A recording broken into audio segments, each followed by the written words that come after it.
Alhamdulillah ពុកម៉ែបងប្អូនចឹងថ្ងៃនេះដែរយើងមកស្ដាប់អំពីការណែនាំនៅលក្ខណៈសម្បត្តិអ្នកដែលកាន់ក្តាប់កិច្ចការងារធំជាពិសេសខ្លះជាមេដឹកនាំពាក្យសម្ដីនេះបាននិយាយដោយសេណាអ៊ូម៉ារដែលជាខុលហ្វាទី2បន្ទាប់ពីណាប៊ីហើយនិងអប៊ូបកាពាក្យសម្ដីមាសសម្ដីគាត់សម្ដីមាសសម្ដីពេចន៍របស់គាត់ដែលពួកគាត់និយាយជាមួយនឹងការអ៊ីលហាំឲ្យដឹងឲ្យយល់អំពីអល់ឡោះស៊ុបហានតាឡាមិនមែនត្រឹមតែជាបទពិសោធន៍របស់គាត់តែប៉ុណ្ណោះទេដោយគាត់មានប្រសាសន៍ថា La yasluhu li hadzal amri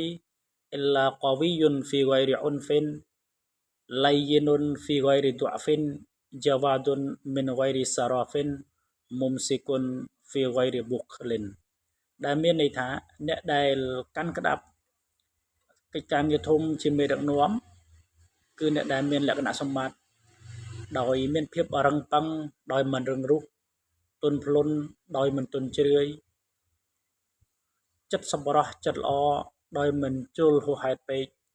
ហើយនឹងអ្នកដែលសន្សំសំចៃរឹតបន្តឹងតែមិនកំណាញ់